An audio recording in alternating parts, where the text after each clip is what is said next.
CNN contributor and Republican strategist, Ana Navarro. Joined now by our roundtable Republican strategist, Ana Navarro. Ana Navarro, former Huntsman 2012 National Hispanic Chairwoman and former McCain 08 advisor.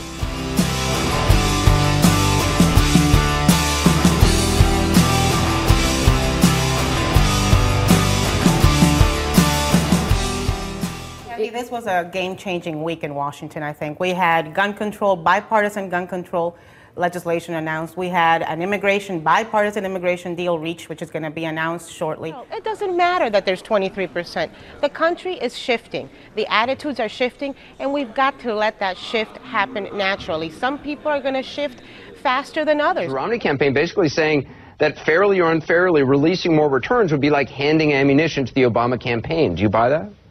Oh, and I absolutely buy it because I think it'll be, picked over and big things will be made. But I don't think we're going to see anything new. I don't think any of the Republicans calling for this think that there is anything wrong that Mitt Romney has done. I know Mitt Romney hates the minorities because they voted for Obama. I thought we weren't going to mention his name anymore. You just promised that a little bit ago. We had bad outreach.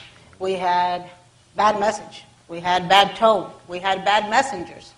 I think you take the 2012 campaign and make it a manual on what not to do.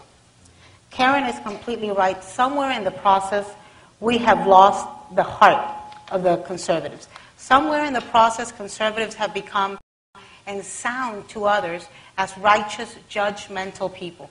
We somehow, made gays believe we wanted to neuter them. We made Hispanics believe we wanted them to deport themselves. We made young girls in college think we were going to make it really hard for them to have sex. Well, guess what? That's not really a very good way to get anybody but old white men to vote for you. We need to walk and chew gum at the same time. We can't just talk about one issue.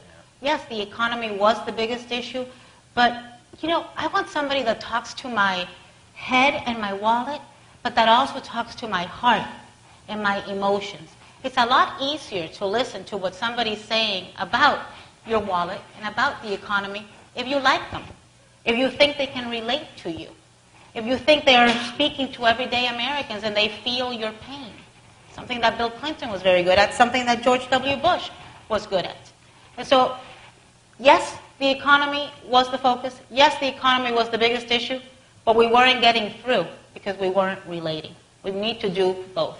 We saw 3 tough hearings this week. We saw Secretary Clinton go through Benghazi. We saw John Kerry go through a hearing, and we saw Chuck Hagel. And you cannot compare the first 2 to Chuck Hagel. After I watched the hearing, I remembered, the lyrics of that country song. You mean I shaved my legs for this? You mean we're having this huge fight over this guy who cannot even articulate our policy towards Iran? Significant moment. That the church changes its gravity. Huge, David. Really, I can't talk about what it means for Hispanics.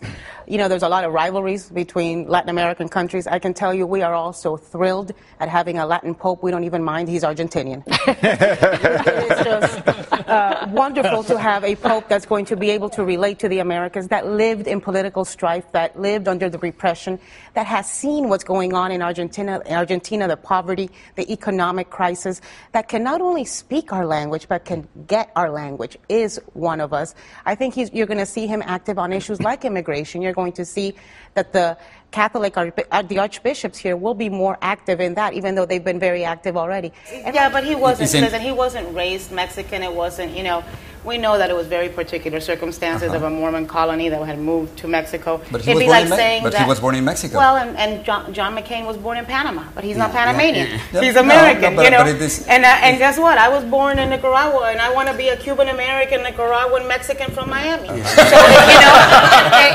it totally depends. I had to flee my country in 1980 because of a communist revolution. I think having a voice, really valuing democracy and being part of that democracy, trying to make a difference, really not taking it for granted is huge. It's something that's incredibly significant to me as somebody that comes from a country that's seen political turmoil, that's seen revolution, that's seen dictatorship, that lives in Miami. I live in Miami, which is full of Cuban Americans who had to flee their country because of oppression and 50-plus-year-old dictatorship. So don't take freedom for granted. Don't take government for granted. Don't take democracy for granted. Instead, be part of it.